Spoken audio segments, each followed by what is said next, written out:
Could you get a couple of people in to move over to this side here a little bit? Get some people on this side. Over on this side. Oh, you're gonna get a bunch. Yeah, if you kind of center out as best you can. Check 1, 2. That's great.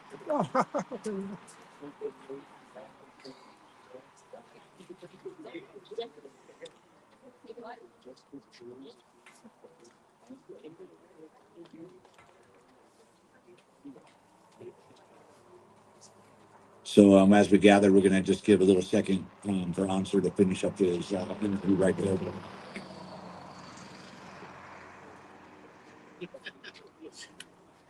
Could you get some of those bands, a couple of those big signs, black signs on this side over here? Huh? See all the people over here? Can we get a couple of signs on this side over here?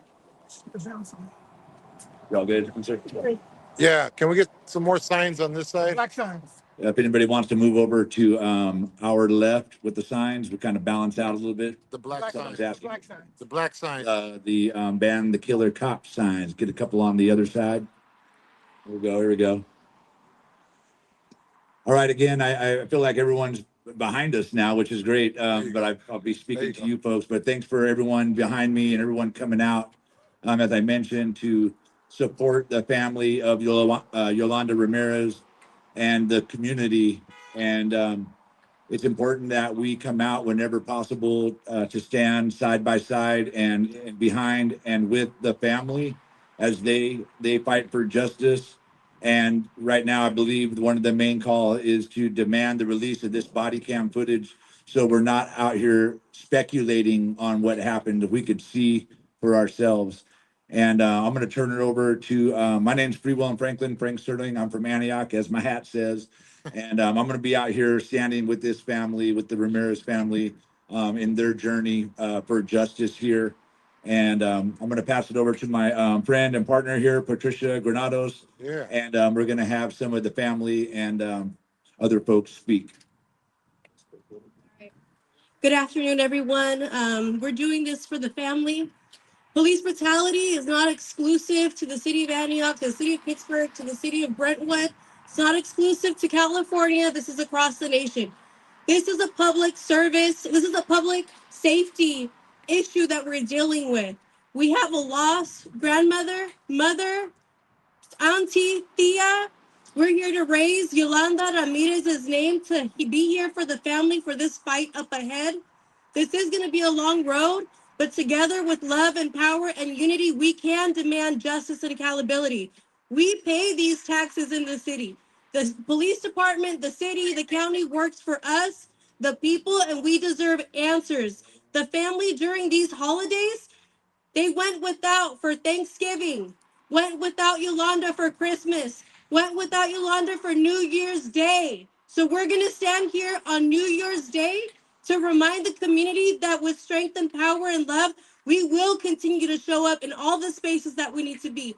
That's at the city councils, that's at the board of supervisors. We can take it to the state. We're going to make this national because this family deserves closure. Her grandbabies, her siblings, her children, her nieces and nephews, her godchildren. This is not okay. We deserve higher standards in our community. We're going to hear from the family today and express our demands. I would also like to remind the community that I will be handing out some QR codes so you can follow the family's Facebook page for updates, to be able to be heard in the county, to be able to heard in the city, and also an archive of what happened in the city of Antioch. Because the Department of Justice did arrive. There was police brutality. This is an instance of human rights and civil rights violations, elder abuse. This was an American citizen, a Latina. She did not deserve this. She deserves justice, and we're going to be here to the end to see this through. I would like to invite, we have Rudy, her son. We have Paul, Rich, and where are we at? Melissa, and we have our attorney that's fighting this fight to ensure that this goes through. Paul Rudy. Thank you all for being here. I thank everybody for their support, and it's been continued supporting our family.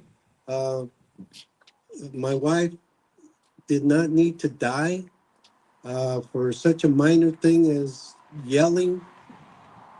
I didn't know that was a terminal uh, uh, thing that you could be killed for. Uh, we're demanding justice. We want to know why and how is it that the officer responsible for her death, Officer Teachman, why is he still able to be on duty? Boo, boo.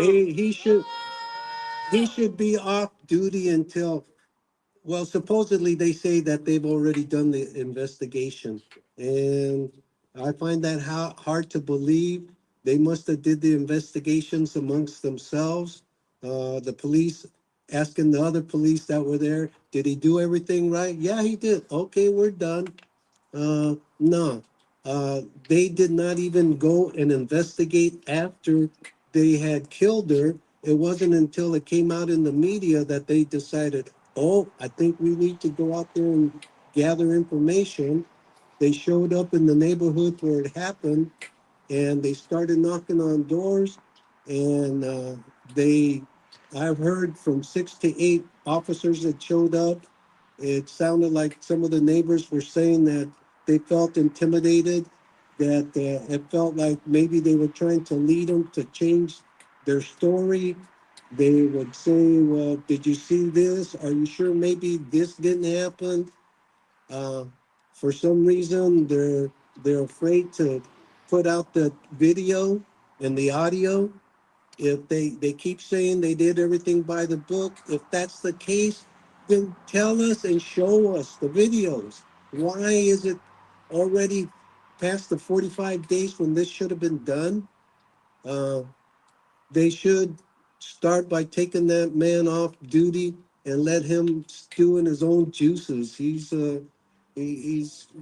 brutalized my wife and did not need. All he had to do was say, "Mrs. Ramirez, please go home. Please go home to your family, to your husband." Never once did he even say that. There's been no report by any neighbor, any other person that saw what was happening. Nobody ever heard him say, "Please go home, Mrs. Ramirez." If he would have done that, my wife would have still been alive today. She just met up with the devil, that's all. Because when she left, I walked her to the door. We had coffee and she went to go pick up her brother, and I walked her to the door, give her a hug and a kiss, and I told her, "I'll see you later, babe." And that was the last time I saw her alive. And uh, they took away my wife. They took away the mother of my kids.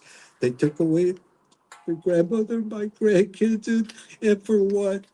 Because he snapped, because he didn't have the decency to treat her like a person. And he's out there, he gets to go home to his wife and kiss her and hug her after he killed mine. How can he do that? How is that even possible? Uh, I'm just 54 years. The first time I went without her for New Year's, for Christmas, and only because of the police officer couldn't maintain his duty sworn to protect everybody and to make sure that everything was done properly. He did none of that. And then that they allow him to still be on duty. What if he does it again? What happens then? They're gonna let him go again? No, again, I thank everybody here for coming, and it's been an awful experience. It's only 4 months, and I got the rest of my life to be without her, and it's just not right.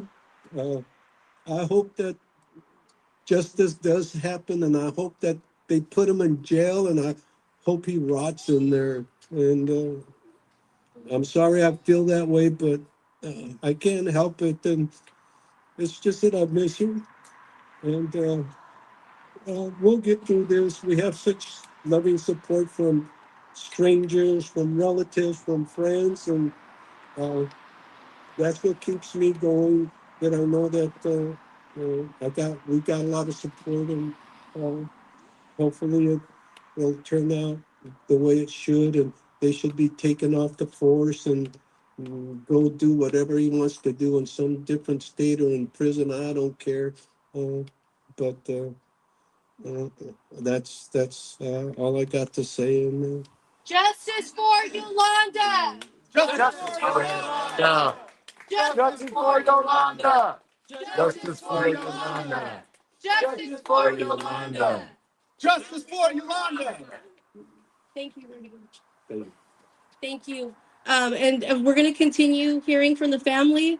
We're going to keep chanting throughout this, and we're going to keep going. Happy New Year. My name is Rich. I'm the oldest son of Yolanda and Rudy Ramirez. I want to make one thing clear. Hey. My mother did not die of natural causes. She was killed by Aaron Peachman and another officer, unidentified female officer. We don't know her name, but once we do, she'll be shamed. How can a 72-year-old grandmother, never in trouble with the law, no criminal past, die in their custody? Doesn't make sense. They have all their video footage, body cams, dash cams. I heard that through some investigative reporters, they also have some of the neighbors' ring cameras, security cameras, dispatch. They're not releasing any of that. It's past 45 days since the incident. You know why they're not releasing that? Because it's going to make them look, it's going to tell the truth. It's going to make them look like they killed my mom, which they did. Like a cover up. It's a cover up for sure. Shame. These two officers should not be on active duty pending this investigation. They say that they're investigating this. However, they're not taking it serious. It was a month and a half before they sent 6 police officers to the neighborhood to question neighbors. And as my dad mentioned, a lot of the neighbors thought that they were being intimidated and that they're leading in their questioning. They're being reactive. They're hoping this would go away. And it wasn't until the power of the media got involved and the support from all the community that they started putting statements out which are all wrong. So we're here today to demand justice, accountability. We want these officers off active duty. We want an inquest. We want the video cameras released. And we want justice for my mom. She deserves it. Justice for Yolanda! Justice for Yolanda! Justice for Yolanda. We have Uncle Paul to say a few words as well. I also want to thank everyone who's here today, all the family, the friends, and people who have just read about it and heard about it all over. And they have the same reaction of why? Why? What happened? And as things roll out, the people are still scratching their heads. At the November 12th Brentwood City Council meeting, my niece Becky asked the city council a very, very clear question was, what happened to my mom? I mean, I think that's a nightmare statement where you have to ask, what happened to my mother? What happened to her? And there's dead silence on the other side. That brutality and that killing took place on September 26th. As far as I'm concerned, that's when it started. Because my sister-in-law never woke up. What followed after that was 5 or 6 days on life support, and then she was taken off. And the narrative that they try to put out there is that she tried to flee, she tried to run. This is a person who was going to go help her older brother, to help him with a medical appointment, give him a ride. And for that, and that's one of the things that to remember is that she was a giver. She was still taking care of her older brother. And so when you lose and you realize it's just like any one of us to hear Your grandma's gone. What happened? We don't know. You know, where's mom? We don't know. What happened? And for them, and that's September 26th. So you got October, November, December. Am I wrong? That's 3 months. Am I wrong? 3 fucking months? Are you kidding me? And is it and it's historical right now, and I would tell you because it's racist. It's because she's a Mexican American Mexicana, a grandmother, a mother. And this is where we're standing right now. This is the center of the Mexicanos and Mexican Americans coming to Brentwood from the Blue Goose labor camp right here. And because of our mothers and because of our grandmothers, even though we were farm workers then, because of the support and love of our mothers and grandmothers, who are the very soul of our familias, we thrived. We went to college. So it's ironic that we're standing here in Brentwood. And now one of the most evil places I know of because of what's behind me, the Brentwood Police Department. They are hiding, they're covering it up, and they're doing a shitty job about it. But the reckoning is coming. It's coming. And I want to thank Patricia, everybody who supports families who go through this agony. It's horrific. So again, I just want to again thank everyone. And, you know, I think that we're not part of a big family that's going to go on for our lifetimes. Because that's how long this hurts and how empty we are is a lifetime. We cope and we go forward, but it's a lifetime. And there's unity in that and there's strength. So again, I want to thank everybody and the family in terms of the kids, Richie, Kiko, and Becky, and Rob, everybody. Just, you guys are strong. You make me stronger. My brother Rudy, you make me stronger and make me hang in there. I'll never, ever step back or step forward. Thank you. Justice for Yolanda. Justice for Yolanda. Justice for Yolanda. Justice for Yolanda. Just. Hey. Thank you. We have a lot of warriors out here. Not enough, but we have a badass attorney that took this on, is representing this family. I'd like to introduce you all to Miss Knowles. My name is Melissa Nold. I'm a civil rights attorney. When I first met this family, they knew nothing about what happened to Yolanda. They were just trying to get answers. They were being told that she had some kind of medical emergency.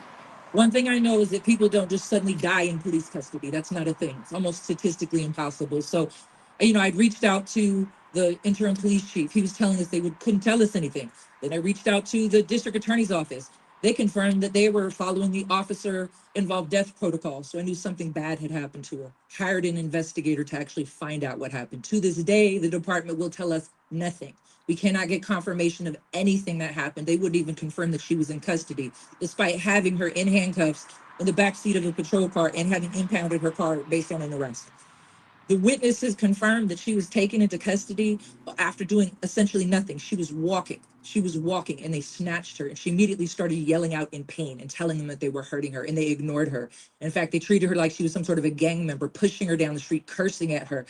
What they couldn't see was this beautiful grandmother, this lovely human being who had worked for the county for 30 years, who had raised this beautiful family, who had never had any contact with the law until the day the law killed her. An upstanding human being, which is what we ask people to be.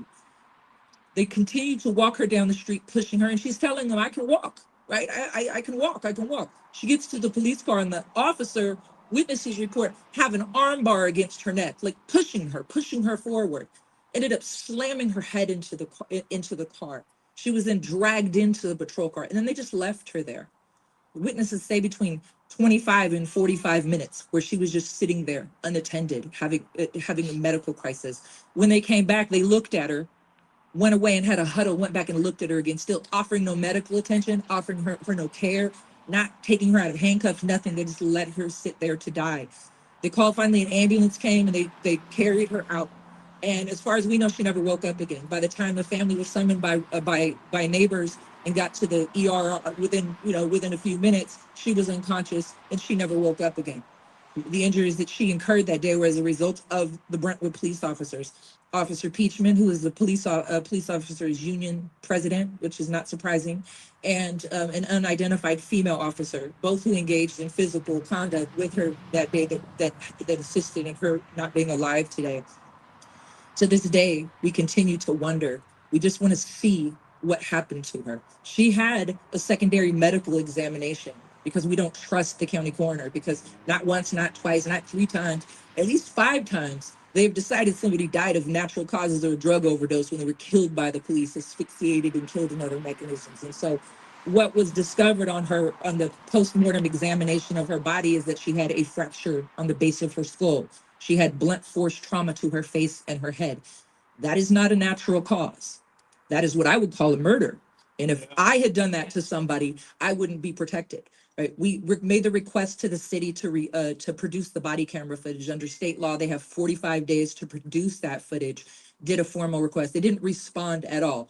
Obviously, it's been more than 45 days, and to date, they won't respond to us. They haven't released the footage. If they have not done anything, if these things didn't happen and we're making this all up and the doctors and all of the witnesses are lying, then why not release the footage? What are you hiding? You're hiding what you did to this elderly woman, a pillar of the community, a good, decent person who didn't deserve to be touched, much less have her head slammed into a fixed object. Because they're refusing to comply with state law, this morning or this afternoon, I filed a federal civil rights lawsuit in the north in the Northern District Federal Court. This is actually the second lawsuit filed of 2026. Within the lawsuit, there are excessive force charges under the Fourth Amendment. That's a civil rights violation. There are 14th Amendment claims made for her family and the loss of their loved one, wrongful death, battery. Essentially, we're bringing forth the families, her husband of 49 years and her children's right to sue and to demand answers and to demand justice through the courts, which will most likely be the only way that we're going to get the information, because they continue to try to hide it. What has become apparent to everybody, having been like 6 weeks from the time of the incident to the council meeting, that the council didn't know what happened. They didn't bother to tell the city council that they had killed somebody. They just thought it was going to go away. They just thought that they killed an elderly Latino lady and that nobody was going to care. It's very apparent, because I think we all know that had they done this to my grandmother, a Caucasian person, or somebody living in a fine large house, they would not have done this. There wouldn't have been a wall put up. There wouldn't have been silence, to the family. They would have treated the family with respect. Instead, this family's been treated like second-class citizens instead of normal tax-paying people that deserve to have answers. They deserve the city that's going to comply with the state law. They deserve to have these answers, and they won't. And like I said, to date, we won't answer. We have met with the district attorney. We had a good meeting with the district attorney. We encourage everybody to contact the district attorney and ask that they request a coroner's inquest. It's something that the coroner's office was saying that they were declining to do, but the district attorney has the power to ask for one. And so that is not off the table. And that's something that we can, as a community, we can contact them and say, please do this, because what we're going to end up having is no information, and our information all indicating that she was murdered, right? And if you want to get to the bottom of it, you do it by doing a public coroner's inquest. It is a court hearing, there is a jury, and they make the determination of what actually caused her death. And so we're asking for those calls.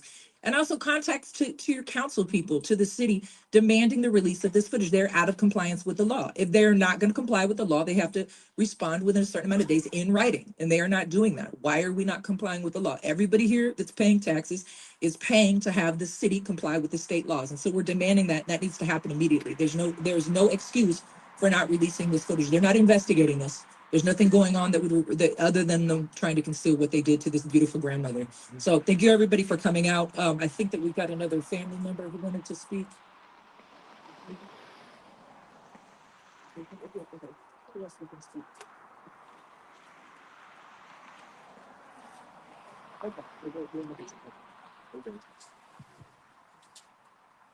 All right. Thank you. Thank you all. This is the start of the new year, an unfortunate start, but we are going to start again with love, power, unity, and just demand justice for Yolanda, because this is a long fight ahead. We've seen it in Antioch. We've seen it in Contra Costa County. But again, we're grieving the loss of a beautiful woman that was a grandmother, a mother, an auntie, a sister, godmother. So we're gonna do some chants. Yeah, Frank, come on, Frank. Sorry, I wanted to listening to you all. I wanted to just say a little something out here because I feel like we've been to the city council and we've called them out, but where are the council members again today? I feel like as someone who survived police brutality, where I thought I was gonna die, and I spoke out at that time, no city council came out. Nothing changed in Antioch. That was 2009. It took until their own text message scandal came out to do anything. And then what happened? We saw council members come out to our rallies. We saw protesters run for council, and we got Tamisha Torres Walker, who would be here with the family today if a district member in your district. And that's why I wanted to come up and ask, like, where is your representative? Where's Tony Orlemans? Where's the city council when the member of their community has been killed? They should be here standing with the family. And that's my opinion. And I just wanted to call them out for that because they should be sticking up for you all, for the family. Thank you. Go ahead, Patty. Beautifully said, because we have representatives. But with that, we're going to mobilize and arm the families with the tools to readily accessible these meetings. We brought some pan dulce for you all. It's not much, but we could break some bread and lift up Yolanda Ramirez's name. And we're gonna keep going. We're gonna stay connected. We're gonna keep fighting. This isn't gonna stop. We're gonna keep growing in numbers until we get justice for Yolanda. Justice for Yolanda. Justice for Yolanda. Justice for Yolanda. Justice for Yolanda.